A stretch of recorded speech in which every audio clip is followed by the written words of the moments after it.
Jere Metcalf podcast, where top real estate agents tell how they do it. Vickey Barron back on the show in New York City, by the way, with Compass. Vickey, thank you so much for coming.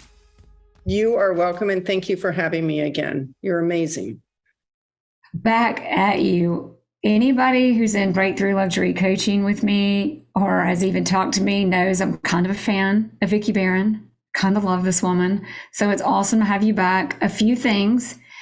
We have interviewed on the show already. My glasses aren't working well enough. Just kidding. We're in episode. You were on Best of Interviewing Listings. You were on, that was back episode 279. Episode 242 was How to Learn, Grow, and Crush It. And episode 254, How to Make a Huge Impact Gifting Clients. If you can't figure out how to gift clients, listen to that episode. If you want to laugh really hard and look at this business in a whole new way, listen to episode 242. But now we're back because there's a lot of people out there talking about the market shifting and we can't figure out what to do about it and what it is. And Vickey, someone who is nationally ranked, you've been nationally ranked in the top 10 in the, not just in your city of Manhattan, probably the most competitive city in the real estate market on the whole globe. You've also been ranked top 10 in the country. So with all of that being said, I think we want to talk about the shifting market today. And we're going to talk a little bit about your book, Every Move Matters. Thank you. Thank you so much. And I have to tell you, as far as the shifting market, I'm old enough that I've been around long enough that, the market's constantly shifting. And when the market does present us challenges, which this one definitely does, it creates uncertainty, right? With the buyers, the sellers. They're just not sure what to do. And many of us are not sure what to do, right? Like people ask me, I had a client last week, I was in the living room and this man is like uber successful and knowledgeable and brilliant. And he asked me a question. I said, I have no idea. Like and he almost spit his coffee out because he just thought it was so funny. But the truth is, I couldn't make up an answer. I mean, he was asking questions that we really don't have all the answers to some of these questions in the shifting market. But what we do know is that people are counting on us to be real advisors. They're counting on us when we don't know the answer to go find the answer. And we know how to peel back that onion and ask the questions to get to the answer that's being asked of us. And if we don't know the answer in that given moment, it's far better to say, I'll get back to you. I often say my glasses are falling off me because it is so humid where I'm sitting. They look good. They look really good. I think I have to get them adjusted. Anyway, in this market, you have to be really careful what you say, because it's all about building trust. And when you say to someone, I have no idea, let me get back to you, that's building trust because they know that you're confident enough and honest enough to say, I don't have the answer to that, but that's an excellent question. I'm going to get back to you. And I joke and say, I must say that multiple times a day. And as long as I've been doing this, I am constantly learning and trying to get answers to questions, because if it were that easy, well, I would say everyone would get licensed, but it seems like everybody does get licensed, but everyone would be selling a lot more real estate. Exactly. Everyone gets licensed, but to transact and really do volume, you have to take the profession seriously and you have to really study it and you have to keep your head up and you have to care enough to really build that trust with the clients. Here's a question for you to that is that, the focus as an agent is I've just got to get a deal done. So I just need to know what to say. And now notice how our conversation went to, it's about not just being part of being able to say, I don't know, is being in a place where we're looking for the answers for them. And as Einstein once said, quoted by the book, A More Beautiful Question. He said, the author who I'm forgetting right now, I apologize, author of the book, but he says, Einstein was quoted saying, if you gave me an hour to solve a problem, I'd spend the first 55 minutes making sure I'm answering the right question. And so in this shifting market, our clients have a lot of questions. What are the questions that we help answer for them? And what are the questions we might even have for them to get on the right track to get to the ultimate goal? So first of all, in the book here, I'm going to hold this up right here. See this? Every move matters. In here, the title was almost one question at a time, because you'll in the book, and I know you don't have it yet, but when you yeah, get everybody, it's ordered, and we have another interview. It's already set up all on this book. I cannot wait to read it, by the way. If anybody's got great stories, it's Vickey Barron. Oh, well, thank you. So, and that's really what it is a collection of stories. But in the stories is the most therapeutic thing I've ever done, writing this book, because what it did is it shows, and you'll see when you read it, it is consistent from when I was a child to my teenage years, to my young professional years, to my old age years. The recipe is kind of the same. And what is consistent throughout is I ask a lot of questions. So yes, the clients, the buyers and sellers have questions for us, but instead of jumping in and asking the questions or answering the questions, we need to ask questions, because every one of them are different. Their needs are different. Their fears are different. Their wants are different. And if we don't spend the time in the first 15 minutes, I always say on a presentation, when you're pitching for that home or that apartment, if you're spending the majority of the time talking about yourself, it's a missed opportunity. That valuable time in front of that individual is for you to ask the questions to really understand who they are and what their needs are.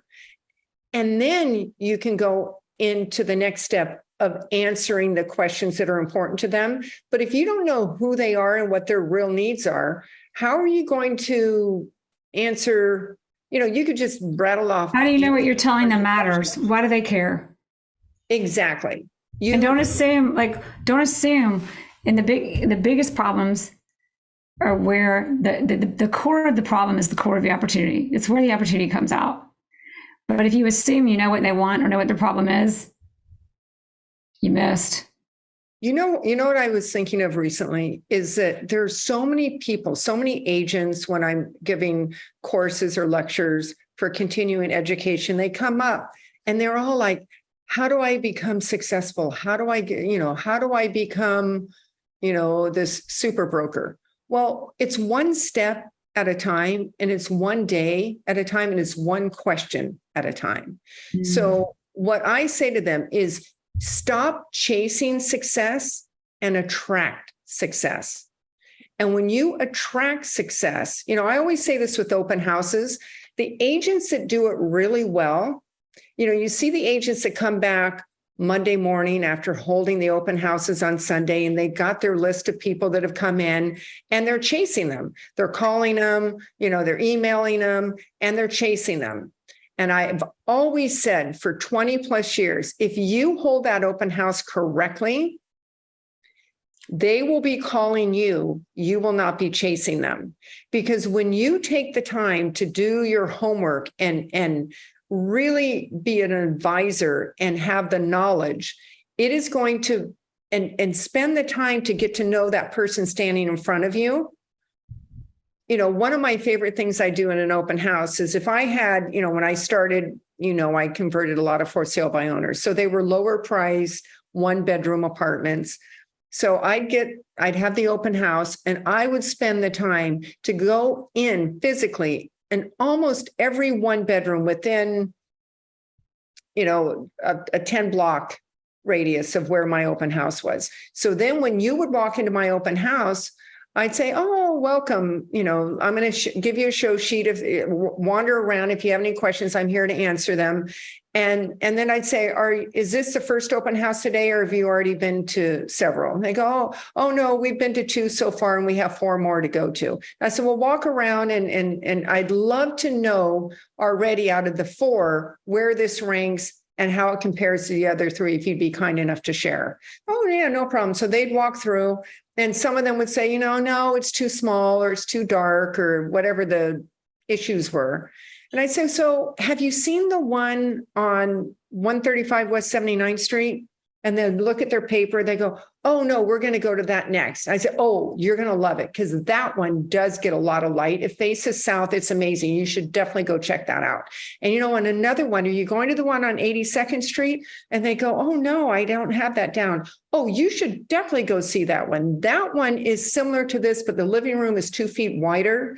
The ceilings are really pretty high for a pre-war. You need to go check that out. And then they're like, oh my gosh, she's so giving. And I would not say, let me take you there. I'd say, you need to go. And then the other question I have for you, and then I'd ask them a bunch of questions. And then I say, if I hear of something coming up, because there's one building I'm thinking of, and I had an agent in the office. They may be getting the listing. If they do you want me to shoot you an email and let you know so you can be one of the first to get in? Oh, we would love that. That'd be so appreciative. And then they write down and say, please call me. And I'm okay. And I'll put my thinking cap on. If you have any questions for me, call me. I'm an open book, and I'm, whether it's good or bad, brutally honest. They go, no, we love that. So then many times they would call me Monday, Tuesday, that, you said you might have something else coming, and we just loved your directness. And then all of a sudden it's real. It didn't feel like they're being sold. I wasn't saying, I was willing to give them a lot of advice and direct them from hearing what their needs were. And they ate it up. They love it. So then when they'd call, or if I did have that listing and I called to share it with them, they were pleased to get that phone call. Wow. Well, you started that with, instead of chasing them, if you do it right, they're going to be basically chasing you, or you're going to be attracting them. And then what you just walked through was what you gave them when they met you was an experience. What was the experience? Well, if there's an experience of being chased, and there's an experience of what am I actually looking for, and the experience of somebody providing it. And then in that experience was inertia. You know what they say about inertia in physics? Like once something gets going. Mm-hmm. So in that relationship, the business has already gotten going. It's not about waiting for permission and then jumping on it. It's about that inertia that gets going. And the inertia of your market knowledge is creating the inertia of multiple opportunities rather than chasing one deal down at a time. And then in that moment, you have to, it cannot be rehearsed. This cannot be, I talk about this in the book, like tearing up the script. It cannot be rehearsed, because we have to talk about that, because you have not, go ahead though, please, because you're making me laugh, because I know a story. Go, your story. So, and I share in another story in the book about an agent when I was brand new inviting me to go on a pitch, and we were in the elevator, right? You told that story on the show already, y'all. It's hilarious. Yeah. And she's like, aren't you nervous? Aren't you nervous? Well, how can you have it rehearsed? I don't know. Like, this is not rehearsed. I don't know what you're going to ask me. I don't know what I'm going to say. It's like, she said, did you practice? And you looked and you said, practice what? She said, your presentation. She said, and you said, well, what would I practice? And then you're like, and then you said, this is on the show. And you said, this was on episode 242, but you said, then I was nervous. I was nervous because I thought I was new, and I thought, I didn't know. She told me she rehearsed in front of a mirror. Like she had the pitch down, and and then I thought, well, maybe they didn't tell me that in training, but I it's like like, what if I rehearsed the visit with my mom at the hospital? Exactly. Like it's a meaningful moment. These people, it's one of the most meaningful things they have. Like, we're going to rehearse that. Like, you can't rehearse it. So when you have the knowledge, and you've done your homework, you don't need to rehearse it. You just know it. So then when someone comes into your open house and you're really listening to them, and they say, we need, privacy or a backyard, or we need, what's important to us is the kitchen because, I'm a big cook. Well, then your brain has to go and say, well, wait, this house or that apartment has an amazing kitchen. And you're actually thinking as they're talking because you want to share. You're actually knowledge, you're what you thinking know. about what they need rather than about how to get them. Because if you've ever, whether it's in business or always dating is always an easy comparison because it's really the same. If you feel like somebody's figuring out how to get you, it's just not gonna work. Right. It's exactly. I use that. And there are two analogies I use all the time.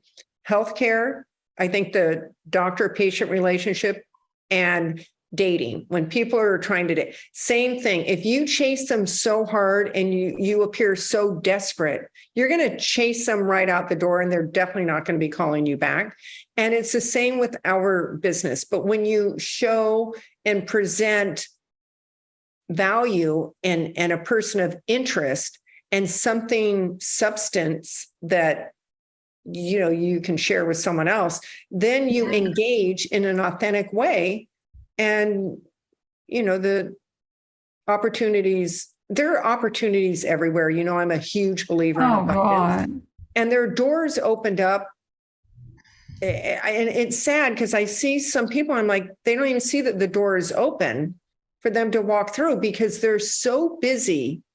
It's like in acting and theater, you study, they're so in their head with their own agenda and they're memorizing their next line that they miss the opportunity. They don't see you in front of them and they don't see the opportunities because they're so bombarded with fear.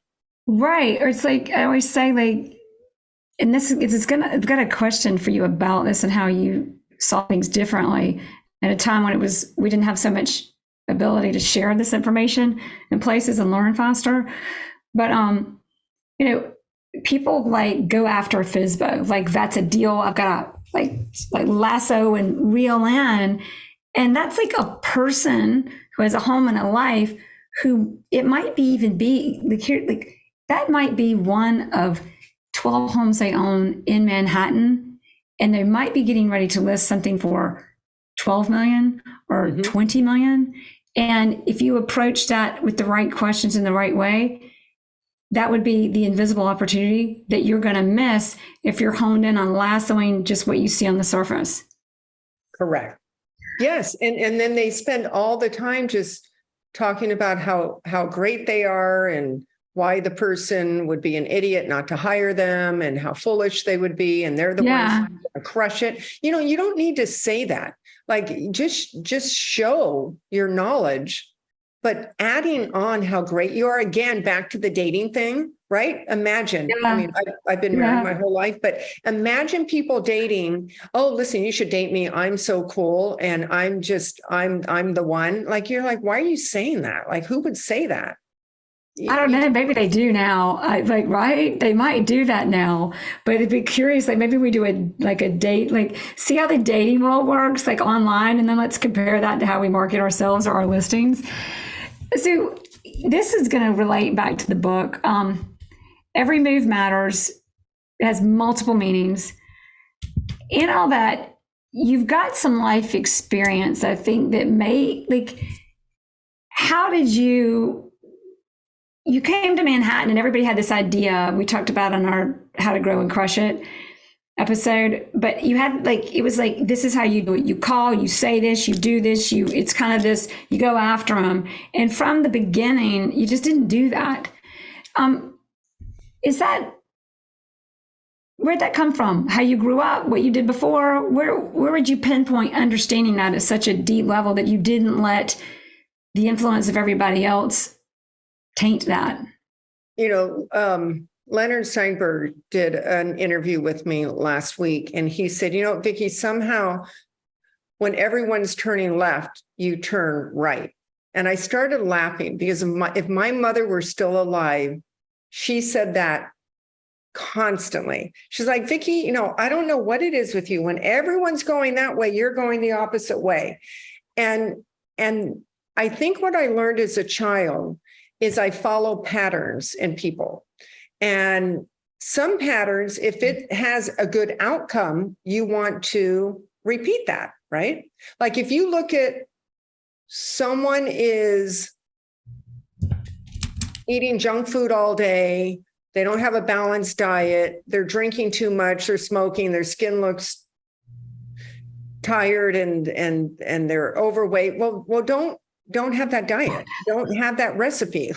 Okay, there is a perfect example. When you see someone else and their energy's up and they, eat a balanced diet and they have good habits and they exercise, and you look at them and you're like, I want to be like them. So follow that recipe. Don't follow the bad recipe. So when I got in the business and I saw agents that were choosing to make up customers, be aggressive, lie, toot their own horn, not really care and ask questions in a meaningful way, I'm like, well, I saw the rejection. I'm like, well, stop doing that. Like, that is obviously not working. So I'm going to try a different approach. And some of it came because I really didn't know anything. So, I couldn't talk about my numbers. I had no numbers. I didn't even have a business card. So I couldn't sit there and talk about how great I was because I was brand new and I didn't have that track record.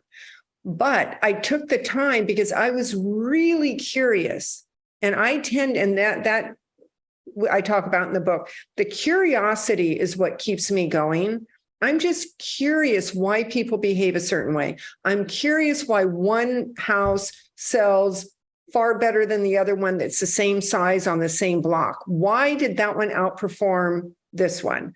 I'm curious about why some agents can knock it out of the ballpark and others struggle. So I will spend the time and obsess to try to figure out the answer to these questions.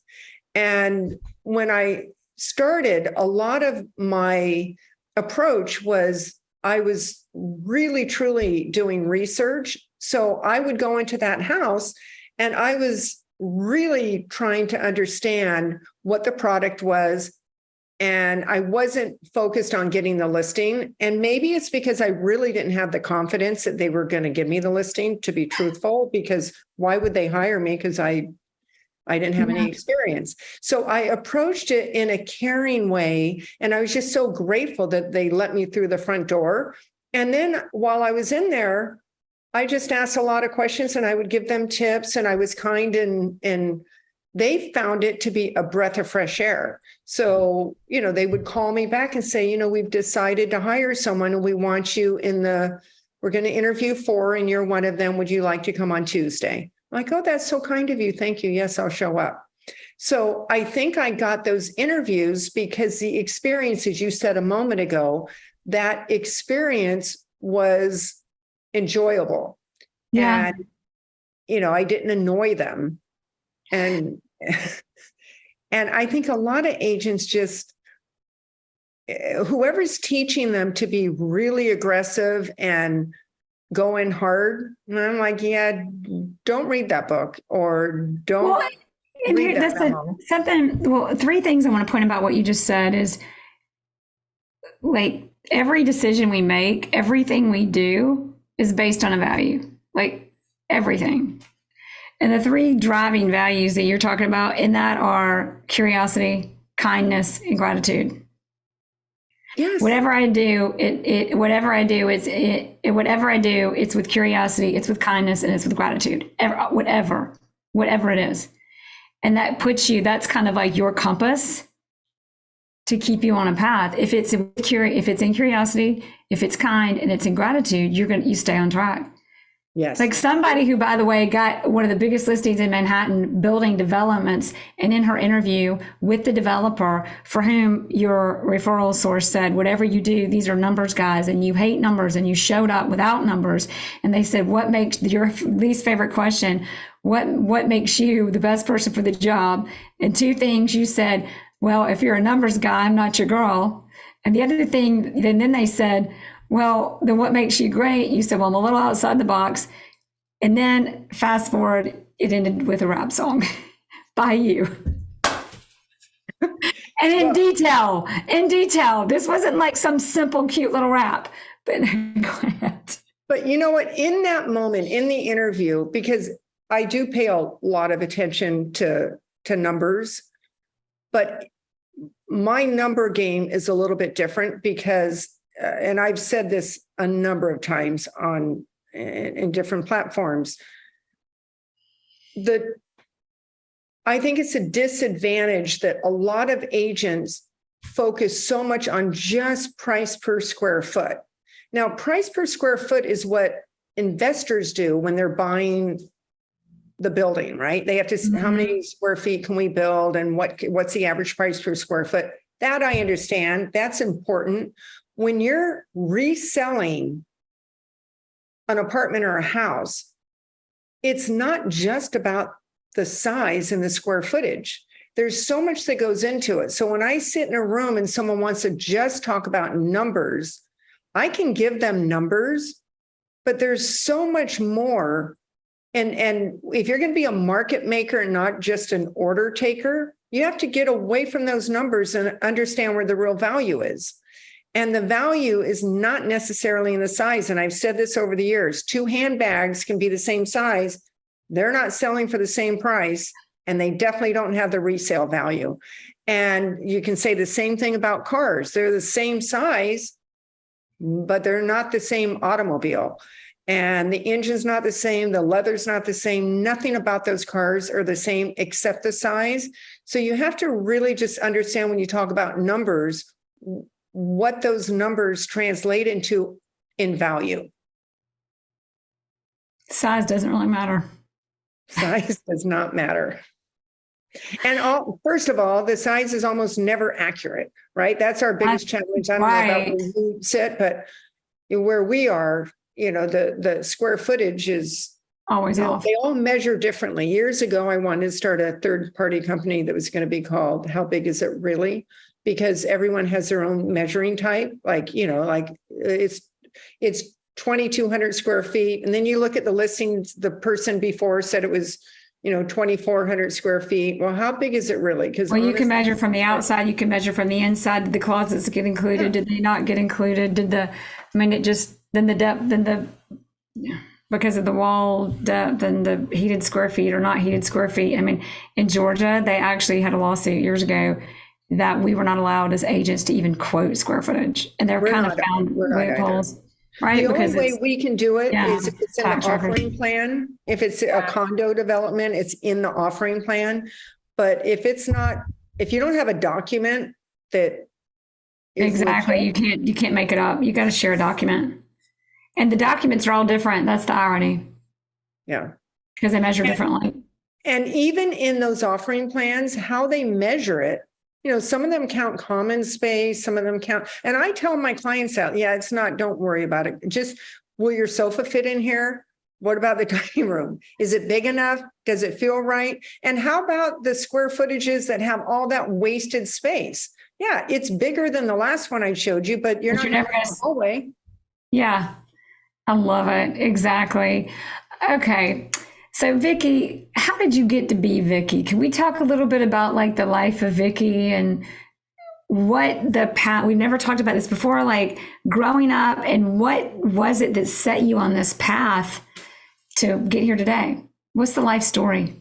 Well, and the life story definitely is in the book because, talk about being an open book, no pun intended. But sometimes I go to bed at night now and think, what was I thinking to write this book? Because I really do walk the reader through from childhood. I was raised by a single mother who we lived in motels at times, like we had no money. So she brought my sister and myself from the East Coast to Southern California on a train because we couldn't afford a plane.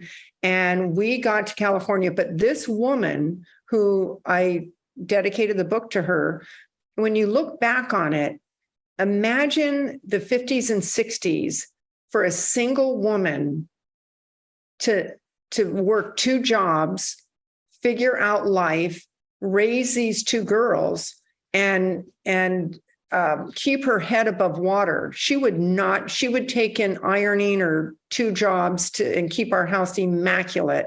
She taught me at a young age, it does not take money to have dignity, to have self-respect, and it doesn't take money to keep your house clean. It takes a bucket, soap and water and elbow grease. And boy, did she teach us how to clean. And I laugh to this day because everyone on my team, we joke and say, I think we're really like house cleaners. We go in and we'll clean the toilet and we'll clean the counters and we get it ready for that photo shoot and the open houses. I organize closets and taking, my mother would mow our front yard and she'd sweep in front of our house and then she'd sweep 3 or 4 houses to the left, 3 or 4 houses to the right.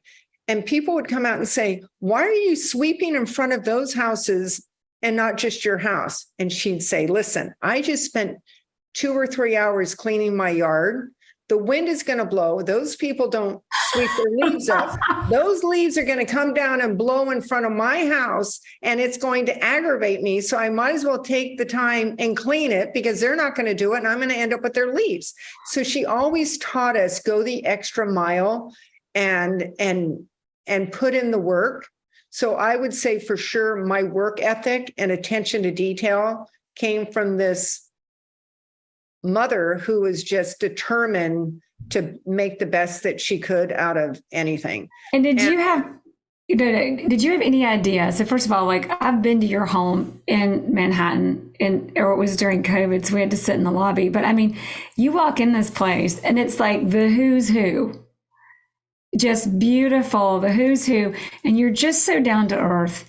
And you grew up with a single mom, working 2 jobs, sweeping the neighbors' yards. You learned work ethic. A lot of people have work ethic, but there's work ethic and then there's like outcome, and they can unfortunately not be the same. And so you saw this work ethic. Did you have any idea the outcome you were going to create in your future? Yes and no. So did I really know that?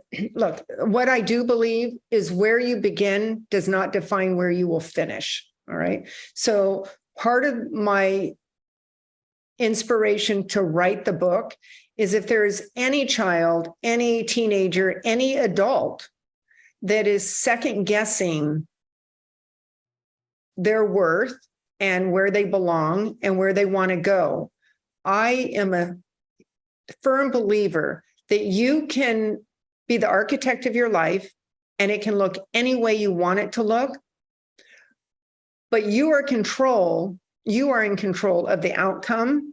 By every move matters. So those moves that we're making every day, like I said earlier, if you're going to eat a certain diet, then you're going to have some health issues from cholesterol, blood pressure. Some of it's hereditary for sure. But a lot of it is a lot of our choices that we're making every day. If you're choosing, so what I did as a young girl, this is also in the book. I used to watch Leave It to Beaver. It was one of my favorite shows. June Cleaver was my model. I'd watch her. The beef, he'd come home from school. She'd have baked cookies. She had her pearls on. No one was screaming in the house. It was a nice, calm, and if there were any problems, it was over in 30 minutes flat, right? And life went on. So I used to think to myself, well, I want that house with the white picket fence and this calm setting and this lovely setting. So when I started buying real estate at a young age, I would find the houses and I'm like, how can I bring the June Cleaver aspect and bring it to life and make it shine and make it beautiful? And I'd transform these houses and then I'd flip them and sell them and then go on to another one. But I used to watch the show and I always see the end before the beginning. So what I did is I could only control what I could control. And I knew at that young age, because I was in the 70s, everyone was doing drugs and it was a wild time. If I chose to go in that path, June was not going to be doing drugs, right? So she was my role model. So if I wanted that kind of outcome setting, I had to behave a certain way. So did I know that I'd have what I have? No, I'm grateful. You looked at things you started at a very young age Most people look at things for what it feels like right now. And there's even studies that say people really don't understand the impact of their small moves in every moment. Like there's like a complete, like, I don't know the way it's said, but like there's a complete misunderstanding as a human being. We're very flawed in not recognizing the drastic impact we have in our very small moves. You, on the other hand, what I'm hearing is you were looking at what's the end game. What do I want? What do I do now? You were looking at things with the end in mind consistently. Constantly from a young girl. I always saw the end. And then when conflict and problems would arise, it's the now what moment that defines us. It's we all have problems. I have failures, I have issues and problems. We all do. But it's now what? How are we going to react? And how is that choice going to be effective? It has to be effective. I want outcomes. I'm a solution person, but I'm a result person. I want a solution that's going to have a good result and a good outcome. Well, you're also, notice how you just said that in the form of questions. You're always asking yourself questions. Like it's always like you're not assuming, you're recognizing there are unknowns and looking for the outcome that you'd like to actualize, realizing that you don't know the future. So you're asking the questions to make sure you're answering the right question to seek the action that will actually create the outcome. And you knew that intuitively as a little girl. Yes, apparently it appears that way. I'm not sure how or why, but it was, a lot of my really close friends, in fact, some of them, when my mother died, they came and they're like, they were almost singing the song like, oh, poor Vickey, we felt so bad for her as a child because my childhood was not picture perfect, but in my mind, it was picture perfect. It was a great childhood because I chose to view it. It was like a university in my house. Like I got to watch some crazy stuff. This is fascinating. These are fascinating real life situations happening. And I used to study the patterns in people and I could almost predict the outcome. And it served me really well in business because I can sit around a table and watch the patterns in certain people and pretty much come up with the outcome. I really don't talk that much when I'm talking a lot when I'm doing this kind of stuff because and you're great at it. Yeah. But normally, in fact, I think someone wrote a review in the book and they said when they met me for the first time, I was really quiet, but they could tell I was probably looking to see if their shoe was tied. If a detective came in, I wouldn't be able to tell you the person's name, but I'd say they had a mole to the left. Their second toe was longer than the first toe. She had sandals on. Her fingernails were shaped, square, rounded on the edges. I would have the detail. I pay attention to people because it's just what I do. I find people of interest. I find their needs of interest. And we're in a business to serve other people. So my first part of an introduction is I want to know who they are, what their needs are, and I want to know how I can best position myself to serve them. We are in a business of service. So how can I serve them so we can have a good outcome? And that's what's going through my brain when I'm sitting in that living room of someone's home. Is I'm taking it all in and asking a lot of questions, and I'm trying to think, how can I get us to the finish line with the best outcome? And shifting markets, because that's where we started today. The power in that is, it like you said, I said, well, how do you navigate in a shifting market? And you said, well, we're always in a shifting market. I think it's just when the direction of shifting is one that is shifting our outcomes to not be as great as they normally are, that we get afraid. And we talked also about there are all these doors that we don't see opening.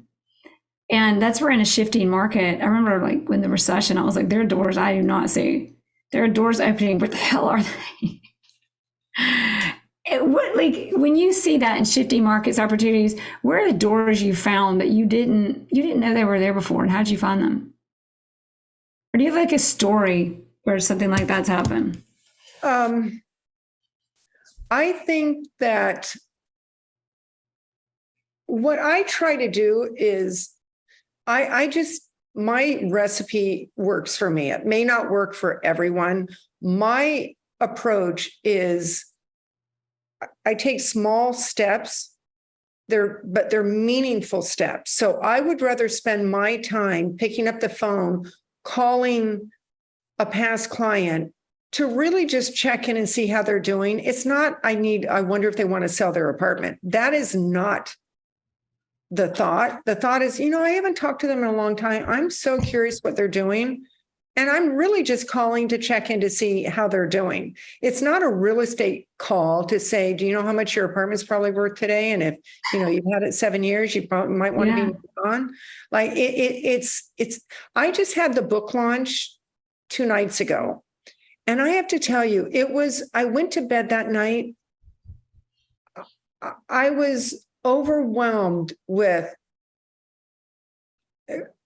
satisfaction, love, the people that came to this event. I mean, I had a woman in her 70s that drove almost 3 hours to support me at the book launch. I had other people, this one client I have who's a very successful doctor, and I had a couple doctors there that they're clients of mine, but these are really busy people that took the time. I have another couple that drove in another 3 hours to come in. Like they took the time to come and support me because they know I really care about them. So it's a relationship that's built over years. And I think that's what it's about. I had a client once from Goldman Sachs that said to me, you know what, Vickey, what's different about you is you're Vickey first and you happen to sell real estate. But when I'm with you, it's like this human that is real who just cares about my needs. And there's something really comforting about that. So I would say my network and people I've, taken care of over the years are people I really do. I care about them. I stay in contact with them, as you know, from our last podcast, but they also equally care about me. And I really do feel that. And that I went to LA.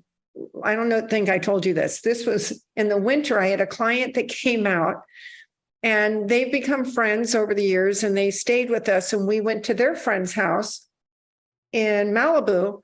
And the couple said, "Oh, how did you meet?" And they said, "Oh, well, Vickey sold our townhouse and sold us the place we're in now."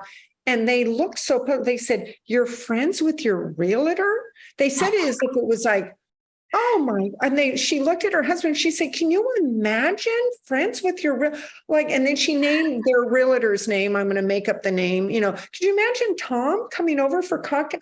I couldn't imagine. How did this happen? She just thought it was the strangest thing that we were friends and became friends. And I thought that was fascinating. How could you not be? Yeah. They, think about when you're helping someone buy a home, it's like a short-term marriage. You might, be with them for 6 months looking at different properties. You get to know their financials. You get to know their family, their children, their good moods, their bad moods. How can you not connect with some person like that? I don't know. I walked away thinking, wow, am I really that abnormal that most people don't connect? Right. Well, and what's funny is having this podcast for 6 years, the agents who kill it, like the agents who rank nationally and sell over 100 million, are the agents who's, when you talk to them about their clients, these are the agents in luxury, obviously, their clients are their family. Yes. Their clients are the family, but it's like everybody's trying to figure out the secret. That's it. And as you displayed and didn't even necessarily say at the beginning, like, know the market better than anybody. You have to do your homework. You have to know. You have to. There's no cheating on this test, right? In the test of real estate, there's no cheating. You don't buy your degree. You don't buy your experience. I had a client recently. I said, a lot of what I do is intuitive, and he's a very wise man. He looked at me and smiled. He said, Vickey, it's 20 years of you doing research that gives you that intuitive capability. Speaking of cheating and intuition, when I finished where you did finish what you were saying, and no, I'm done. Cheating and intuition. Our clients become family, and we're some great advice out there, supposedly, and a couple. Never get involved in someone's family, their money, or their home. Right? We get involved in all three. Yes. And that means that difficult conversations happen. People can yell and bad things can happen and negotiations happen. And it's very common in this industry for things to just get negative fast. How do you navigate that? Especially in a shifting market. Probably, honestly, look, there's a lot of things I don't do well. Like we could do a whole podcast on Vickey's shortcomings. Where that would be fun. Wouldn't that be hilarious? And every shortcoming is where your strength lies. So that would actually be fun because we can navigate that and unfold that. Yes, we could do that. But my feeling is someone on my team said, you know what, Vickey, you're the bad news specialist. I'm like, what does that mean? Yeah. I wasn't sure if I wanted that title, bad news specialist. And so I asked him, I said, what do you mean? He said, you have the ability when things are really messy, emotional, anger, conflict, you have bad news to give them. You somehow can go into that moment, deliver the facts, which may be really bad news, and calm the people down like I've never seen before. And that probably does have to go back to my roots in that the university of my own household. There was a lot of, my mother was very stressed and she had bricks on her shoulder and a lot going on. So as a child, I just intuitively would see it coming and I'd position myself to diffuse that. I always say, I want to remove the static in the music. So how can I do that? So I think those early years position me to see the storm coming, understand the pain that individual is in, and think about it. When people are selling and moving, there's so much stress. If they went to a therapist, they'd say, this is on the list, the high list of stress levels. The last thing they need is an agent that's losing it, who has no empathy, no patience, and they're just worried about their own agenda and their commission check. That is a train wreck. So what they need is an advisor, and someone that can really be there for them to problem solve and get them to the finish line. I mean, that is our job. Two things about that. I'm going to repeat what you said, and I'm going to add a little quote unquote formula that you've shared with me before that I want everyone else to hear, and you'll know it when I say it. But the two things are, it's right back to your core, you operate on curiosity, and you operate on the experience people have by being with you, from things you probably learned to what you talked about in being a child. It was a little more chaotic. So being curious about what in this is in my control, how can I change this experience? And in that, you also found kindness and gratitude. Now here's the, for those who want to be like, yeah, but like that's 20 years of experience and being wired that way. There is a formula. You'll remember this. So you were talking about, I want to give the formula first and then you'll give the example. There's something bad. So you've got to address that. And the important thing is, this is quoting Vickey Barron, everybody, address it first. Whatever it is, go after it first. Don't, and if it's brought, whether it's, it's there and it's going to come out, or somebody's bringing it to you, the natural thing to do is, if it's there, you just want to keep it hidden. That's usually what the natural action is.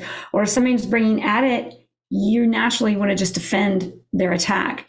Those are the two things that exacerbate the issue. They bring on, own it. Yes, it's there.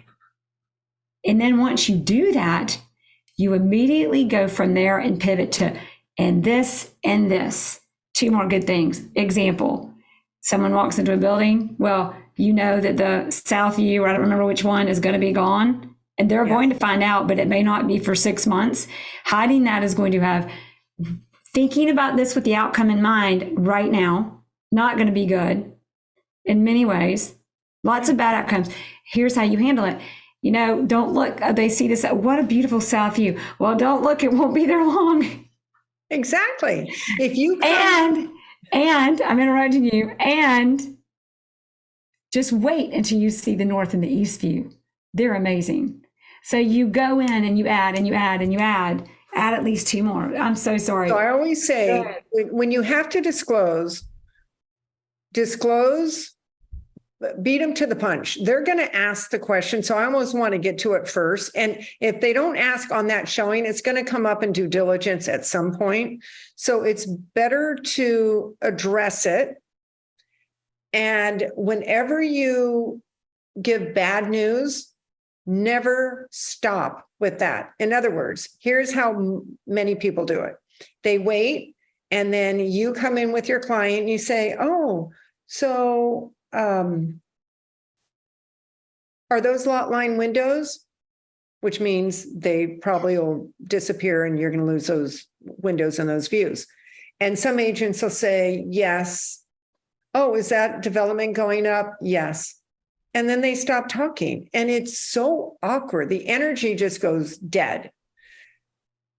If you answer a question with something that's not positive, that has a negative answer to it, you must pivot and then give good news. So you answer the question and say, so in your example, I get to it first. So you have 3 exposures. They come, oh my gosh, the light is so great. This is amazing. I'm glad you pointed that out. I want to just mention up front, the windows to the left, there's a development going down there. I already know that they bought the plot. That developer is probably going to build. The good news, you still have 3 windows facing south and 2 windows facing west. But before you go on the tour, I just want to mention one thing over here to the left, and you pivot and you just go on as if you said nothing horrible. Another time, which I did not share this with you in the past, but you made me think of it right now. I was selling in a building and there was a huge lawsuit going on with the sponsor in the building. And daily, like I'd go to show and there were these bright color flyers that would, have all this scary stuff on it. Like, meet tonight at 7:00, we're suing the sponsor. And it just sounded horrible. So I got a phone call. I was selling in the building and the other agents called me. They said, how are you getting these deals done? We've had 3 deals fall apart. We cannot sell our apartments and we see yours go into contract and get sold. I said, because you're hiding the flyers. Can't hide the flyers. You need to show the flyer when they come in. Hide the flyers. Don't hide the flyers. Present the flyers. Call them out. Yes, I'd hold the flyer up and I'm like, oh, this is here. First of all, yesterday was bright yellow. Today is hot pink.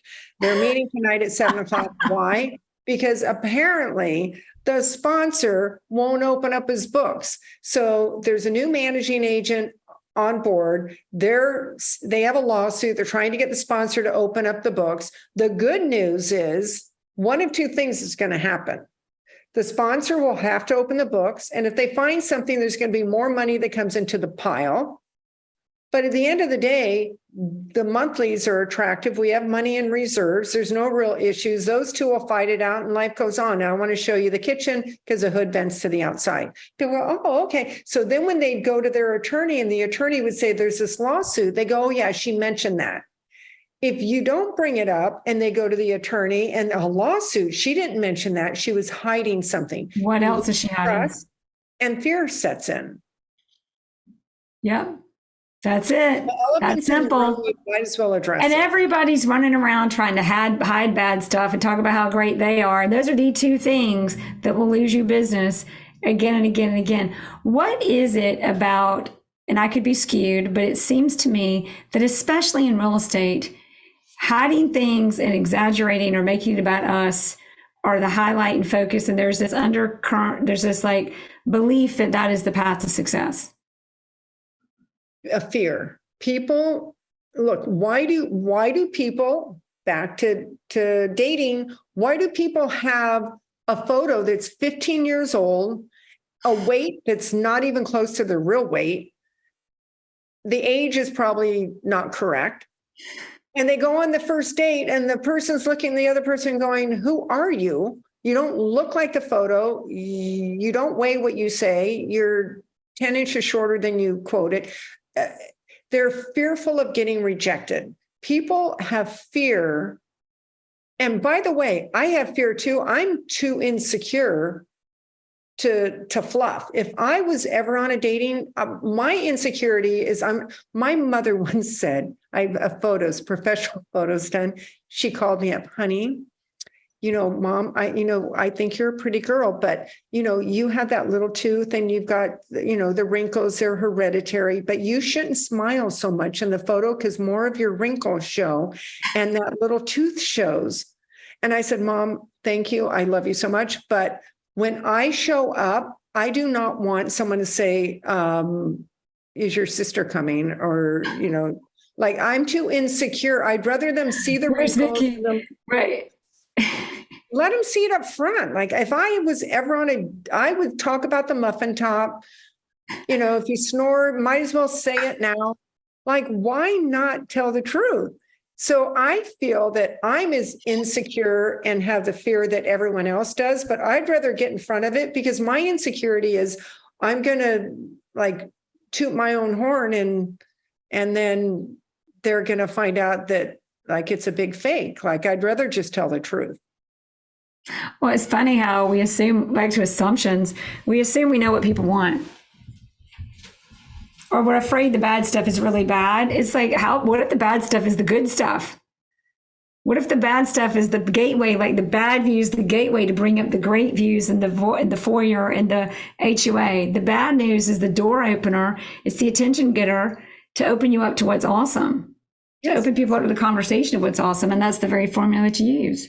When I used to put together healthcare groups on the island of Guam and Saipan, and the doctors, I'd get the doctor on the phone and they'd say, what is the salary? And I said, it's a bit on the low side. Oh, and they'd say, well, what's the cost of living? I'm like, crazy expensive. You have no idea. And they'd say, oh, what about housing? I'm like, it's not so cute. The housing, honestly, if you're into molding and character, you're not going to find it there. They'd say, well, why do I want to go? I have no idea. But apparently the doctors that really thrive are doctors that find as much joy and value in recess as they do medicine. It is a springboard to a lot of amazing places. So a lot of the doctors that I've sent over there that just love it and sign up for another assignment are the doctors that love practicing medicine, but they love to explore and go scuba diving. And, they don't really care about the molding at the house. And they don't care if they can't get an avocado on a Tuesday. Then you get the right people on board. Yeah. And they had to sign up sight unseen and go for 2 years. So I better have figured it out in the interview process because otherwise I'd have a lot of angry doctors. Whoa. How'd you figure that out? That's a challenge.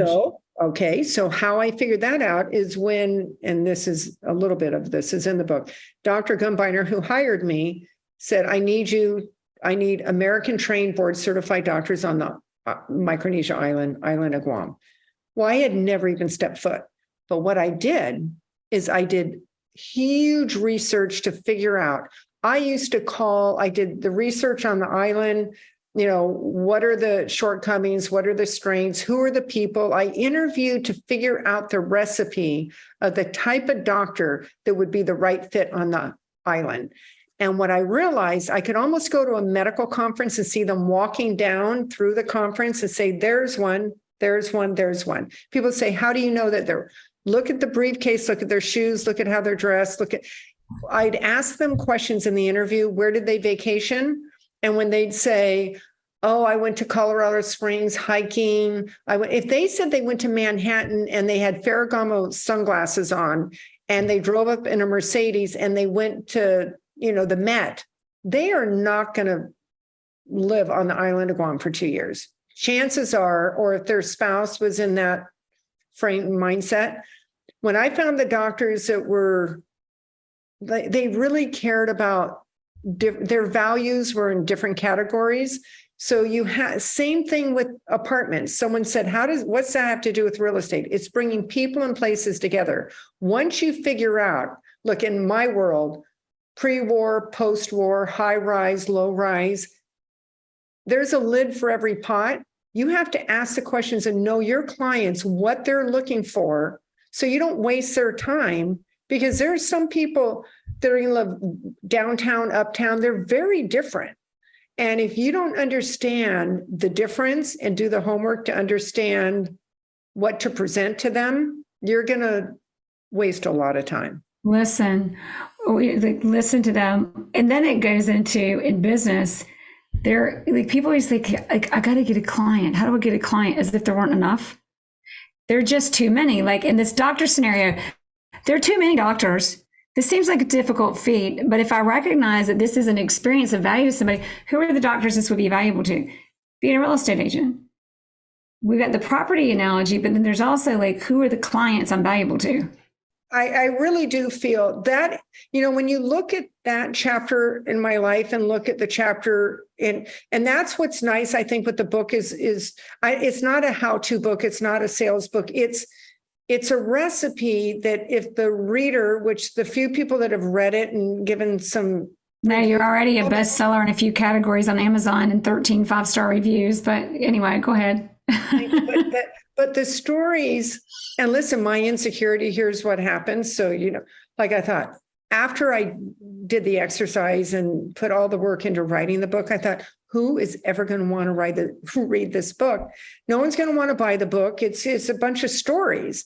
And then I thought, oh my gosh, they're going to buy the book. Then they're going to call and say, why did I buy that book? These are goofy stories. But so far, the feedback, again, is very rewarding because the people are reading the stories and they're saying the recipe is kind of the same. So I think the reader at the end of the day, it doesn't say do this, do that, but you start seeing the patterns and you think, I see what she's doing here. And it seems to work. It reminds me of, and I don't know if you're going to love or hate this, and you may have not ever listened to him, but Jordan Peterson, he tells stories. I don't know if you read the book 12 Rules for Life. And you're like, dude, where are you going with this? And you listen and then you're like, Now, I am sick. I've not read your book yet, but we are coming back on to talk about it because I'm still waiting for it to get here. But the reviews, so Christopher Moreira, I kind of love his review. He says, truly incredible storytelling on how to live and sell genuinely. Must have if you're in sales or want to win at the game of life. And then this is my favorite part. He says, enjoy and thank me later. He's not short on confidence. Oh, love it. Thank me later. And then you've got another one that says, these are all verified purchases, everybody. But he says, there's a great story here with wonderful lessons, insightful, poignant, and inspirational. A must read for any, not just salesperson, but anyone who wants more out of life. Do yourself, I love these people, do yourself and those you love a favor and read this book. And then I'll read one more from, I think, Amanda Breen. She says, every move matters is an honest and unpretentious behind the scenes look at how Vickey, a very successful real estate professional, which I would call that an understatement, has approached various sales jobs, over the years. She also fondly touches on her childhood and a humbling upbringing, which have molded her in the most unique and fantastic ways. By the end of the book, you feel like Vickey is your best friend and warm, her savvy and thoughtful approach and personal relationship rubs off on you as the reader. As someone whose career requires sales efforts, I feel inspired to get out there with this newfound approach to, and of course, sing whenever I feel the urge. I highly recommend. You won't be disappointed. Now, is the singing to the rap song, or is there another story we don't know about there?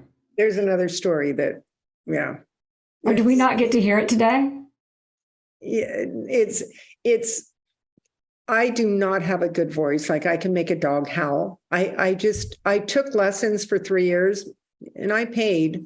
I still didn't. I cannot carry a tune, but it doesn't stop me. Sometimes in elevators, you get a captive audience. They can't get out. It's my favorite place to say, would you like me to sing?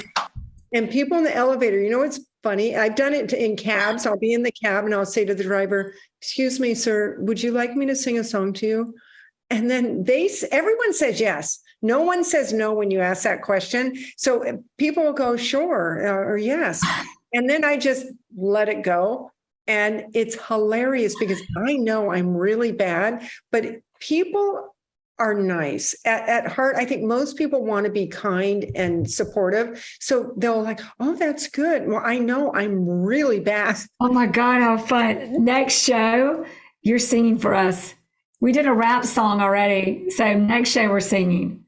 We got to sing. Trust me, your participants will diminish. Love it. They loved your rap song. We got lots of comments on that. They were like, people kept saying, I cannot believe the detail. I was like, I thought the same thing. Like, I thought it was going to be some cute short rap. Oh, no, this rap song is awesome. Okay. Let's wrap this up with the final three, see if they're any different from last time. But the first one is, in your career, in the capacity of shifting markets and navigating your success, what has been your best resource? My best resource is reading. You have to read and gather data and information to be prepared. So because you don't know what questions are going to come up. So the more you can read different publications, different information, gather as much as you can and be prepared for the unexpected question. Was there a second one? Yeah, that was good. Be prepared for the unexpected question. The next question is, usually I ask about a book, but instead of asking about a book, let's talk about the book. Every Move Matters. When people read this book, if there's one thing they get out of it, what do you hope that is? The art of asking questions. It really will walk people through how to think differently and take the attention off of yourself and focus on other people. And how to do that. And also, it's also how to know a no. You know, you get rejected, and a no has layers behind it. What is that no? Why are they saying no? And some no's are hard no's, but some no's are a door of opportunity to find out what the real need is. So then you can come up with a solution to present them with an opportunity that will solve a problem that they have. But you have to be patient and aware enough and listen and ask questions to understand how to get to the finish line. And in that, it's like, this isn't a game of like pinning people down. This is about life, showing up as the best version of who you are to create value, to create better outcomes. Correct. Begin with the end in mind. It's all about the end. And also my very first chapter is, if I did this job, will I have fun? And in that chapter, I talk about when my first real job as an adult, That's what I asked the man in the suit. And he was so puzzled. I'm like, excuse me, but if I did this job, would I have fun? And do you know, I said this yesterday to a developer. I said, you know, the first chapter in my book is if I did this job, will I have fun? So I've got to ask you, if I do this job, am I going to have fun? At the end of the day, you know, there are some assignments that you're compatible with that make sense. There's some assignments you're going to be tortured. So you have to really, and then some assignments, a lot of assignments I'll accept where other people think you're going to be tortured. But again, I choose them because I'm confident that I'm not going to be tortured because I know how to navigate and overcome some of the obstacles that are presented to get a good outcome. And some of those assignments are more challenging, which I welcome and I think they're fun. And other people, some on my team, like, why would you think that's fun? And in the book, my sister, we did a job together. It's hilarious. And she's like, this job is not fun. She quit after 3 weeks. I stayed about 20 years.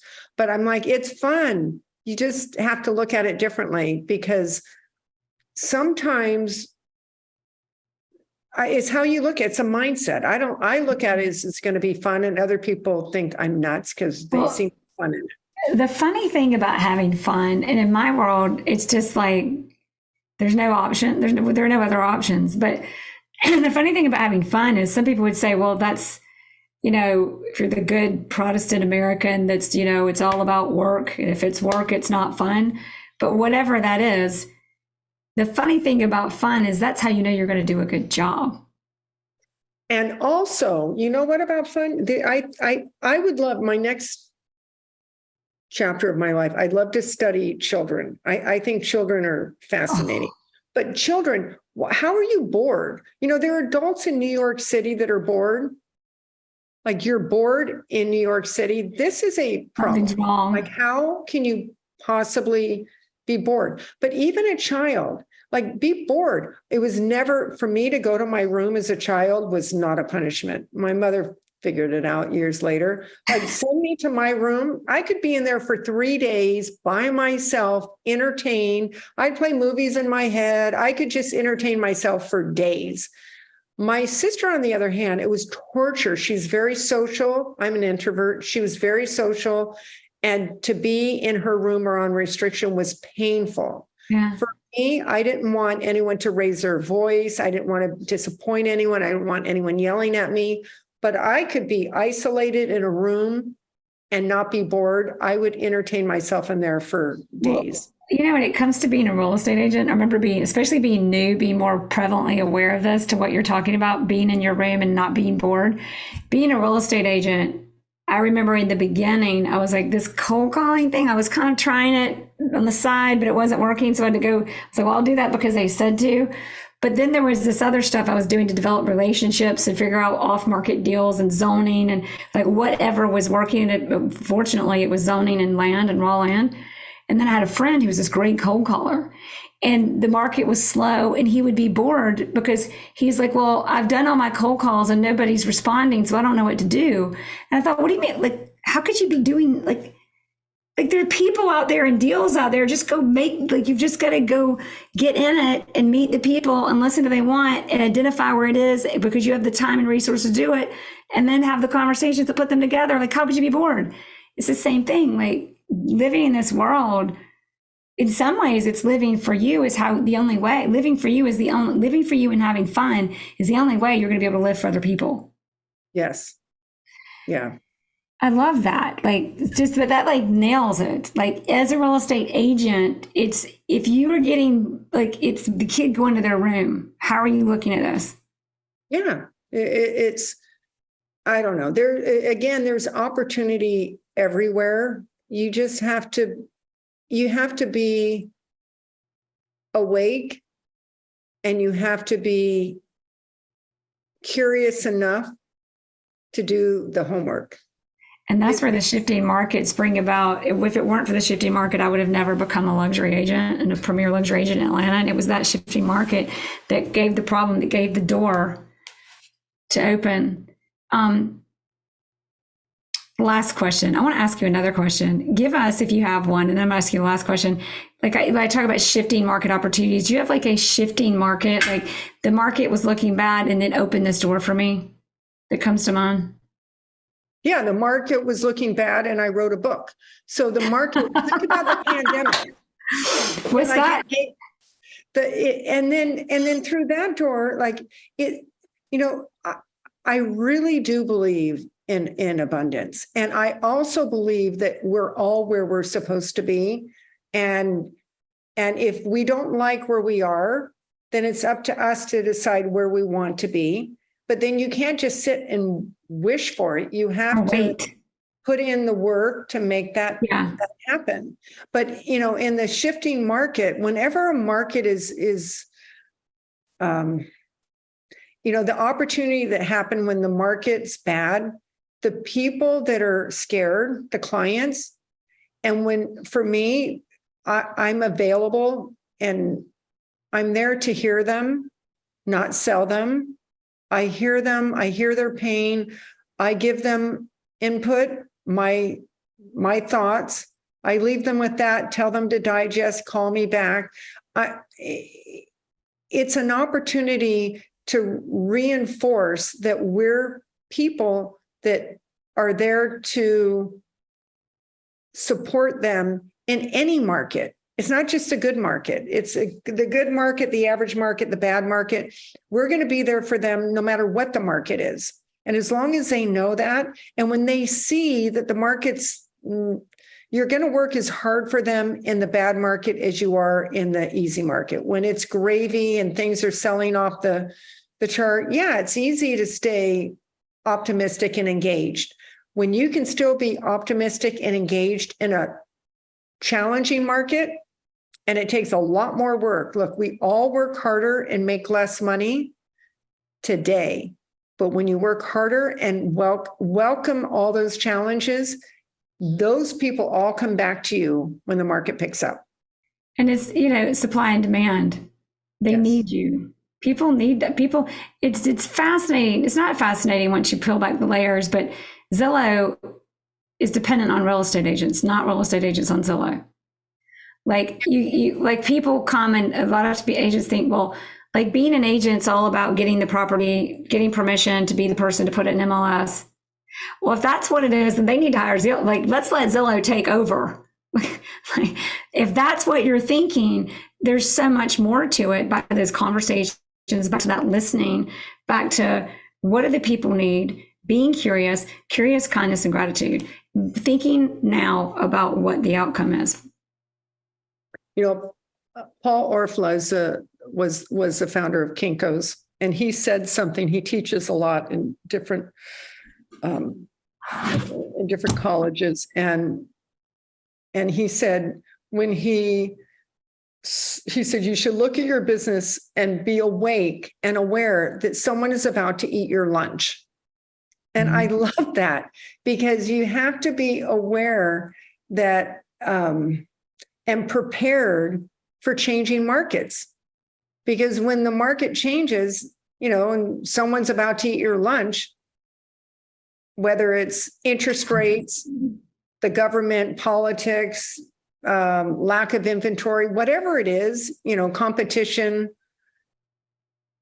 it's the now what that makes us stand out. When you understand that this is what's presented, it's a problem, now what? And you have to be able to come up with the now what and be solution oriented and focus on the results. Oh man. And now what's always fun. Last question. If everybody listening to this forgets everything but one thing, what is the one thing you hope we take away from the conversation today? Get out of your own way. Do your homework and just trust in yourself, but be the best version of you and be present. I'd say the one thing to take away is to be the best version of you.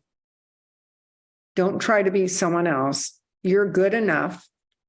and be present. Oh, I love that. Be present. Get out of your way, do your homework, and be present. Yes. Vickey, I love you. Thank you so much. I cannot wait for us to get back on and hash this book out, because I have a feeling there's going to be a lot of laughing to tears because I know your stories and how awesome they are. And everybody, Every Move Matters by Vickey Barron. It's on Amazon. The reviews really mean a lot. So when you do get your book, if you'd be kind enough to write everybody. the review.